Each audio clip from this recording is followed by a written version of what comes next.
यहां पर आपने देखा कि कैसे cos 2x था तो इसका sin 2x अपॉन 2 हो गया। अभी फिलहाल इतना ही याद रखें, 3x है तो अपॉन 3 हो जाएगा, 4x है तो अपॉन 4 हो जाएगा, 5x है तो अपॉन 5 हो जाएगा। इंटीग्रेशन एज इट इज होता रहेगा, लेकिन जितना x होगा उतना नीचे हो जाए। अब प्रश्न आता है ये स्क्वायर वाले का क्या करें। सपोज करें कि यहां क्यूब हो तो क्या करें। दोनों के लिए हम चर्चा करेंगे।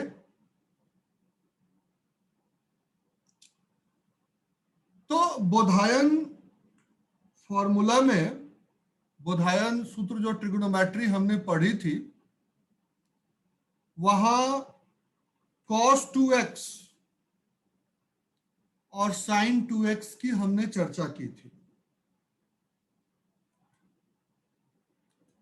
cos 2x और sin 2x की हमने वहां पर चर्चा की थी और उस पर काफी सारा काम किया था हम लोगों ने। और जितने भी ट्रिग्नोमेट्री के फॉर्मूलाज हैं वो अपने फिंगर टिप्स पर जो है हमने रख लिया था, just sum and the difference of Baudhayana number के आधार पर।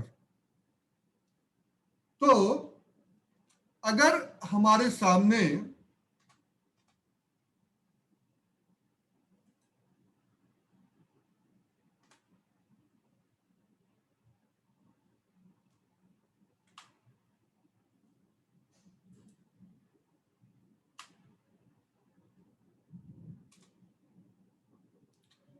कुछ इस तरह की चीजें हमारे पास आती है।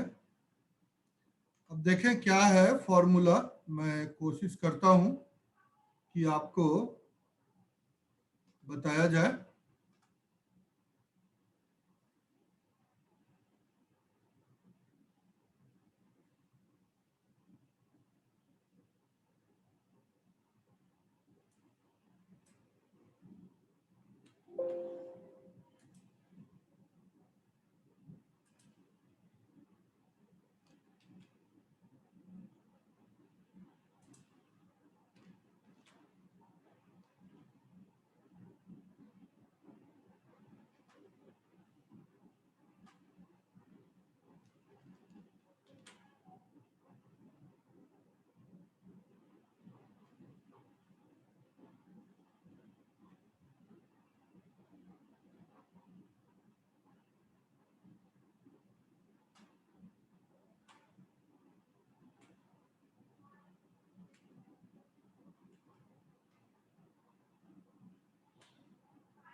ये फॉर्मूला है।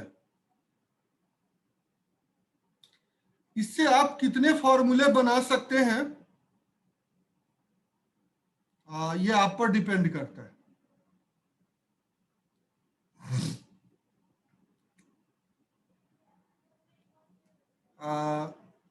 आप अंदाजा लगाइए कितने फॉर्मूले आप इस cos 2x से बना सकते हैं। सबसे पहले साइन स्क्वायर x की वैल्यू डाल दें। साइन स्क्वायर x की वैल्यू होती है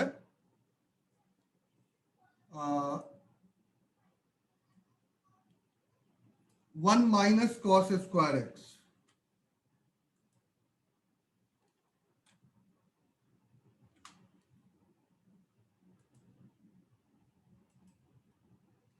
तो साइन स्क्वायर x की वैल्यू होती है 1 माइनस कॉस स्क्वायर एक्स।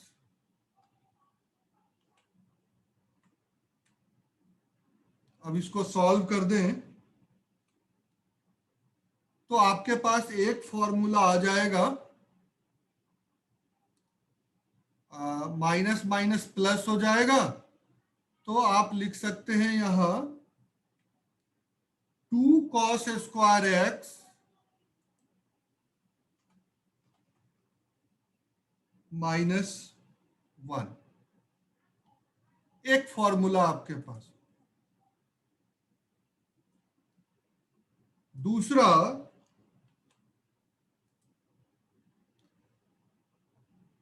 अब देखें अगर कॉस स्क्वायर एक्स है तो ये इधर चला जाएगा, तो cos square x equal to होगा कॉस 2x प्लस 1/2, सीधा सीधा। तो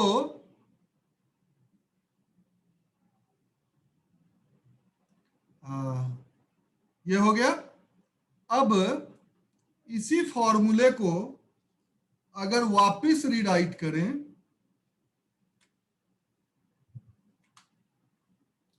और कॉस के जगह 1 माइनस साइन स्क्वायर एक्स लगा दें तो क्या आ जाएगा, आप खुद ही अंदाजा लगा लीजिए। माइनस माइनस ये हो जाएगा, तो 1 माइनस 2 साइन स्क्वायर एक्स। तो इससे साइन स्क्वायर एक्स की भी आपकी समस्या ठीक हो जाएगी। अब साइन स्क्वायर एक्स और कॉस स्क्वायर एक्स हो गया। अब यहां देखें 2x है, तो यहां x है तो 2x है, यहां 2x होगा तो आगे 4x हो जाएगा, यहां 3x होगा तो 6x हो जाएगा। तो इस तरह से हम और भी कई सारे प्रश्न इससे निर्माण कर सकते हैं।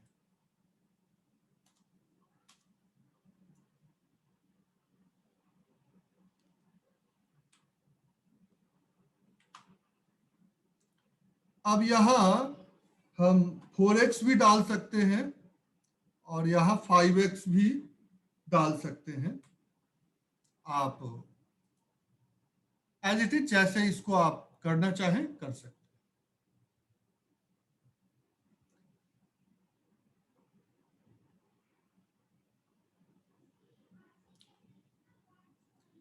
ये तो स्क्वायर की बातें हुई। अगर पावर 3 हो तो क्या करेंगे?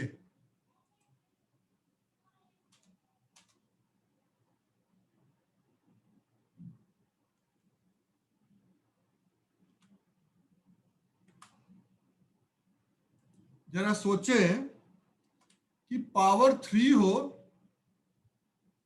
तब क्या करें?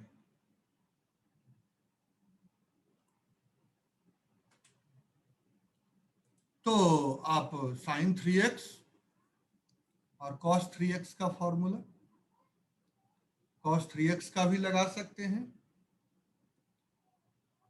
साइन 3x का भी फॉर्मूला है वो भी लगा सकते हैं। तो और वो सारे हमें बोधायन नंबर के थ्रू मिल जाएंगे।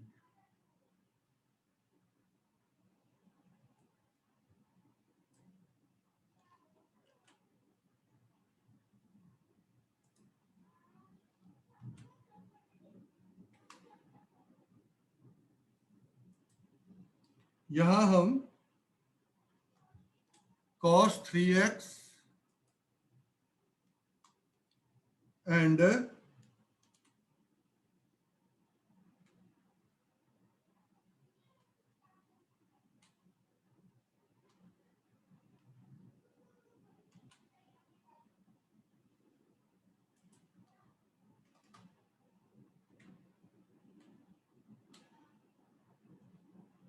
साइन 3x का फॉर्मूला यूटिलाइज कर सकते। और फिर इसको जैसा कि आप सब देख रहे हैं हम यूज कर सकते हैं। अब cos 3x और sin 3x का फॉर्मूला तो आप लोगों को पता होगा,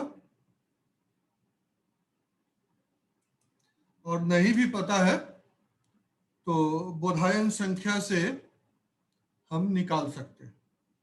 हमारे लिए ये कोई बड़ी बात नहीं कि sin 3x का क्या होगा, cos 3x का क्या होगा। हर जगह हम फंक्शन करेंगे।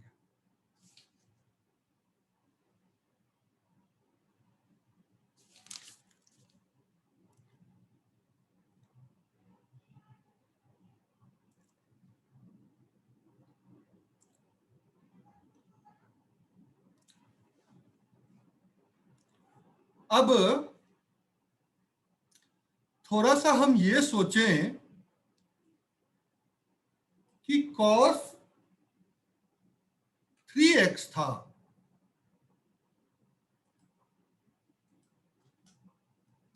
तो हमने ये फंक्शन किया।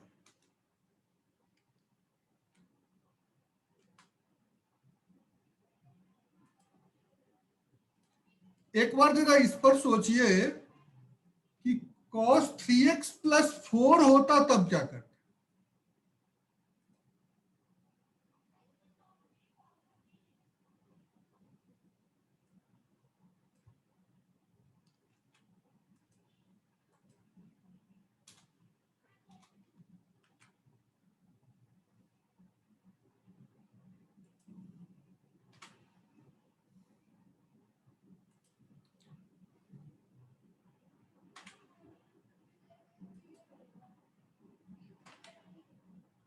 और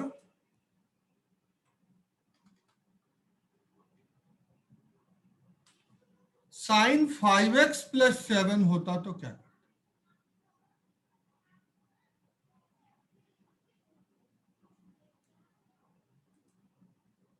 तो यहां पर थोड़ा ध्यान दीजिए।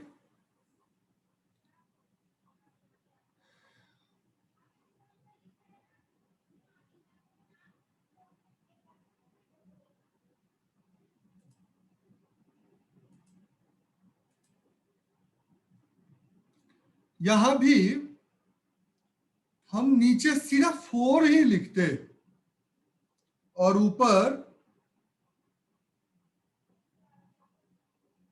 sin 3x plus 4 as it is रहता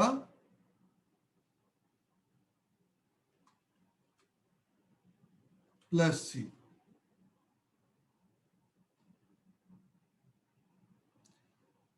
ऐसा क्यों हो रहा है कि 3x, सॉरी सॉरी, यहां 3x है तो यहां 3 होगा नीचे। 4 का हमने कोई यूज नहीं किया।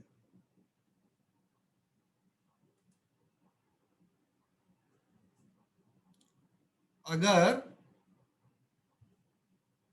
ये आपको थोड़ा सब्स्टिट्यूशन के टाइम में समझ में आएगा, जब सब्स्टिट्यूशन पर हम लोग, और इंटीग्रेशन का एक बार सारा फॉर्मूला देख लीजिएगा। कुछ एक फॉर्मूले डायरेक्ट यूटिलाइज होते हैं और वो सीधा सीधा निकल के आ जाता है। जैसे cos x का sin x होता है, sin x का माइनस cos x होता है, sec स्क्वायर x का सीधा tan x हो जाता है। कैसे सॉल्व होता है वो आगे चर्चा होगी, उस पर सब्स्टिट्यूशन मेथड में आता है। cosec स्क्वायर x का माइनस cot x डायरेक्ट हो जाता है। तो कुछ फॉर्मूला है जो डायरेक्ट हो जाता है, तो हम अभी उस पर नहीं जा रहे हैं। हम आपको सिर्फ चीजों को बता रहे हैं।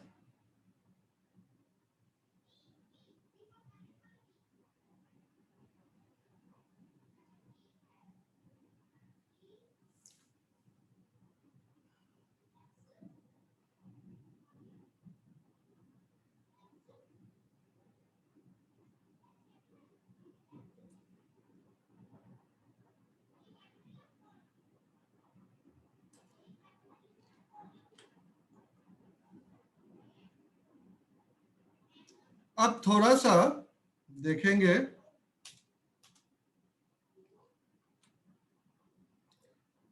e to the power x का ये होता है फॉर्मूला। तो e टू दी पावर यदि 3x हो तब क्या होगा?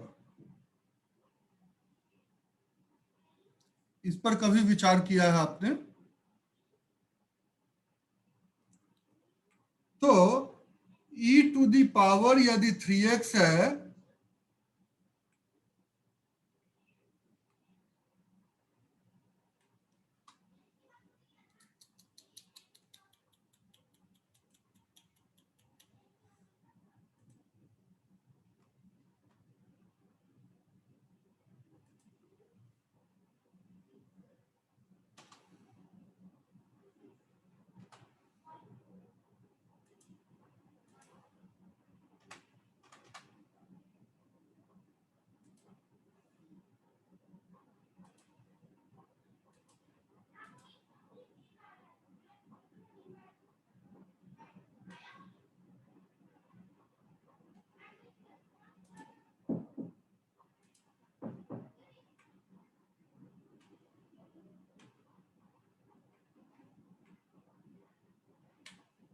तो e to the power 3x upon 3 हो जाए।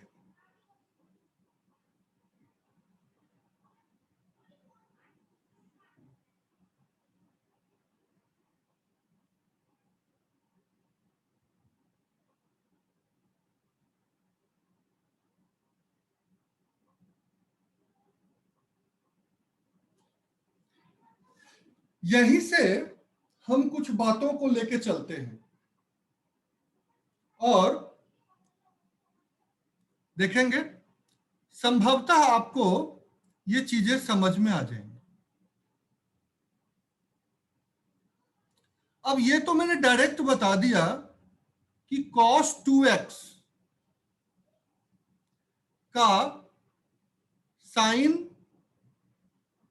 2x अपॉन 2 प्लस सी होता है।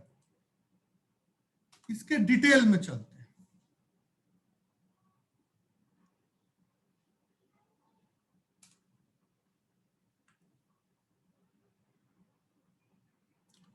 अब इस प्रश्न को थोड़ा सा हम लेते हैं और इस पर थोड़ी सी चर्चा करते हैं।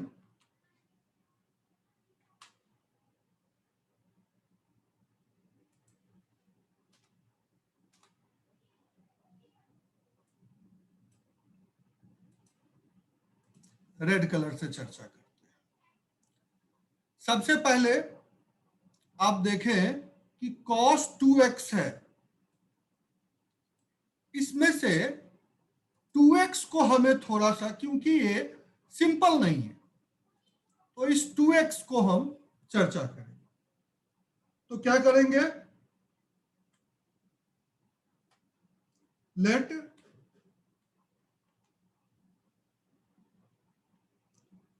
2x equal to t।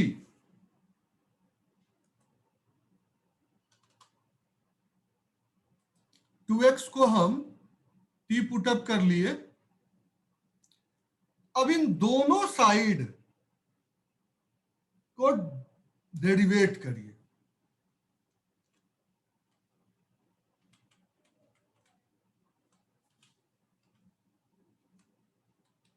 Differentiate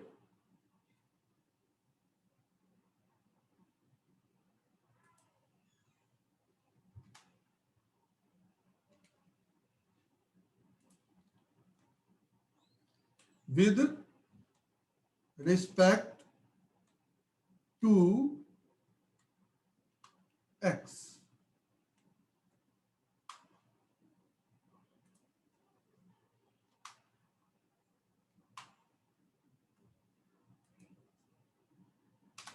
तो क्या आ जाएगा? तो आपके पास 2x को अगर डेरिवेट करते हैं तो आपके पास आ जाएगा 2 dx इक्वल टू t को करेंगे तो हो जाएगा dt। ऐसा कुछ आपके पास आ जाएगा।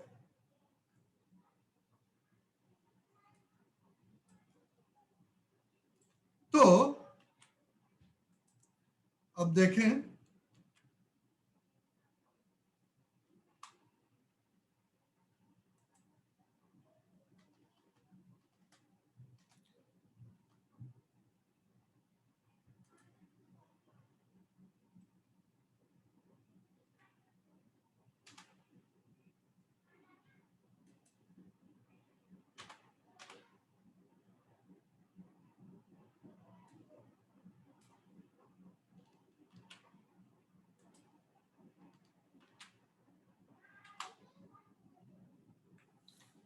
तो अब देखें dx इक्वल टू क्या हो जाएगा। dx इक्वल टू हो जाएगा 1/2 dt। ऐसा आ जाए। अब आप डाल सकते हैं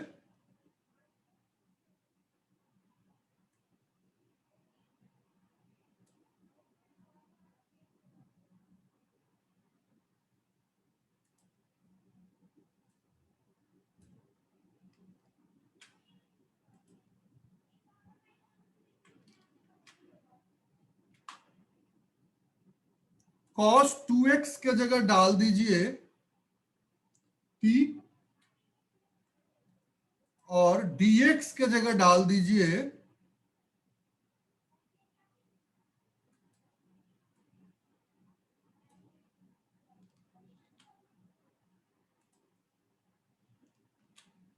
one by two D T. अब 1/2 को आप बाहर निकाल लीजिए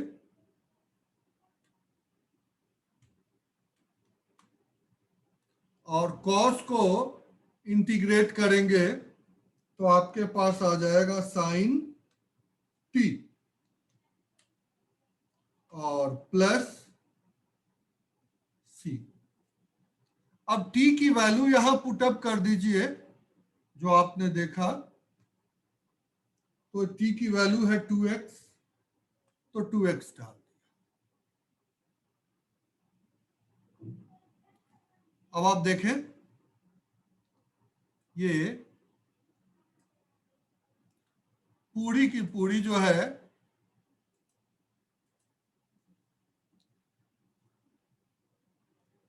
यही इसको t लेने की प्रक्रिया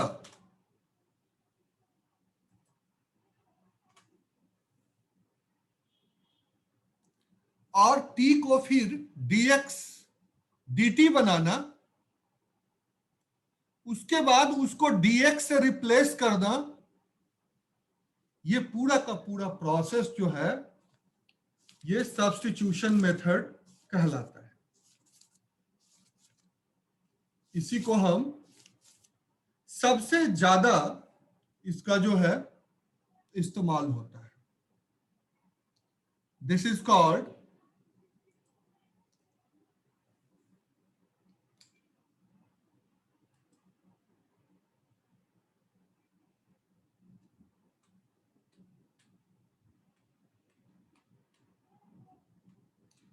integration by substitution.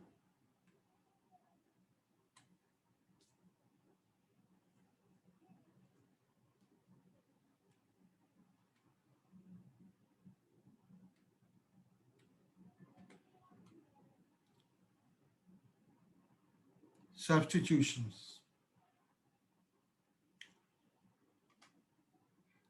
Integration by substitution आपका यही है।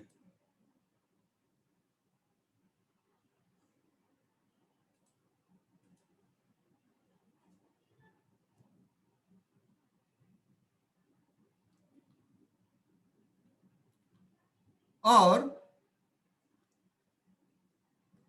नीचे जितने भी हमने cos 2x, cos 5x, sin 2x, sin 3x, sin 5x लिए हैं, इन सब जगह पर इनडायरेक्ट वे में सब्स्टिट्यूशन का ही यूज हुआ है। और यहां भी आप देखें 3x को अगर सब्स्टिट्यूट कर लें, टी पुट अप कर लें, तो आप यहीं तक पहुंचेंगे, क्योंकि फॉर्मूला तो e to the power x का है। e to the power x को इंटीग्रेट करें तो e to the power x आए, या डेरिवेट करें तो e to the power x आए। लेकिन जब पावर 3 हो, 3x हो, 5x हो, 7x हो, x/2 हो, x/3 हो, कुछ भी हो सकता है, तो अकॉर्डिंगली हम इस तरह से उसको कर सकते हैं। तो ये जो है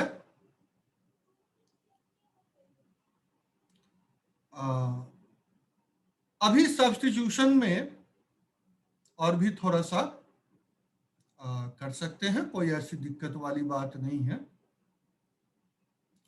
और सब्स्टिट्यूशन आ जाने के बाद हम किसी भी क्वेश्चन को, सब्स्टिट्यूशन को जितने अच्छे ढंग से हम समझेंगे,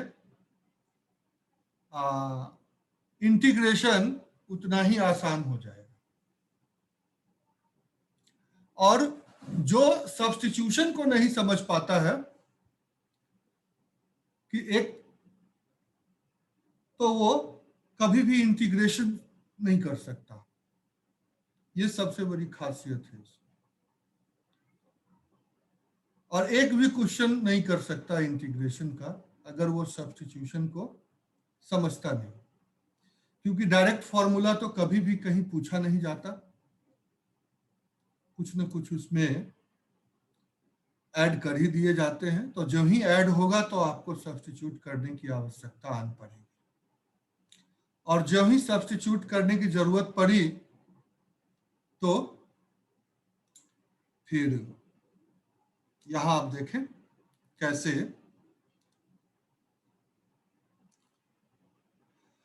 हमने आगे इसको किया है।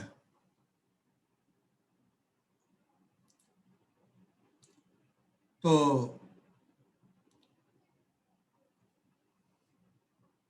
इस सब्स्टिट्यूशन पर थोड़ी बहुत चीजों को हम बाद में भी देखेंगे और चर्चा करेंगे। काफी कुछ सब्स्टिट्यूशन में रहता है और कुछ काम की भी बातें करेंगे। बाकी ट्रिग्नोमेट्री के जो फॉर्मूले हैं उस पर बेस्ड भी कई क्वेश्चन है, कई बार उसे भी समझने की जरूरत होती है, लेकिन उतना ज्यादा हम लोग इसके डीप में नहीं जाएंगे। सिर्फ थोड़ा सा सब्स्टिट्यूशन करेंगे, पार्शियल फ्रैक्शन करेंगे, इंटीग्रेशन बाय पार्ट्स करेंगे इंटीग्रेशन में, और थोड़े बहुत इसके एप्लीकेशन देखेंगे। एप्लीकेशन में लाइन हो गया, सर्कल हो गया, पैराबोला हो गया, इलिप्स हो गया।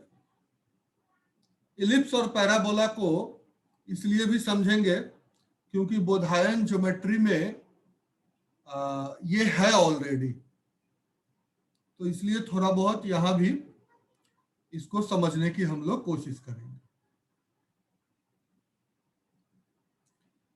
तो अब सब्स्टिट्यूशन से आगे की टॉपिक को हम लोग कल चर्चा करेंगे। सब्स्टिट्यूशन में थोड़ा सा काम और करवाएंगे, कुछ 2-4 क्वेश्चन इस पे ताकि इसकी थोड़ी बहुत प्रैक्टिस हो जाए, और उसके बाद कल फिर पार्शियल फ्रैक्शन चलेगा और फिर इंटीग्रेशन बाय पार्ट्स चलेगा। इंटीग्रेशन बाय पार्ट्स वैदिक गणित में काफी इंपॉर्टेंस रखता है, और पार्शियल फ्रैक्शन भी, जहां पार्शियल फ्रैक्शन को हम वैदिक मैथमेटिक्स के थ्रू सॉल्व करते हैं, और जो हम लोग काफी पहले सीख चुके हैं, अब उसको इंटीग्रेट फॉर्म में ला देना है। बस यही है, थोड़ा सा, इससे ज्यादा इसमें अब कुछ करना नहीं। ठीक है, लगभग 5 मिनट समय हमारे पास बचे हुए हैं, और बाकी का काम हम लोग कल करेंगे। आज तो सोचा था लगभग क्लास ही नहीं हो पाएगी, क्योंकि घंटे भर से लाइट कटी हुई थी पूरे हमारे एरिया की, तो मुझे लगा शायद 12 बजे तक लाइट नहीं आएगी, तो फिर काम कैसे होगा।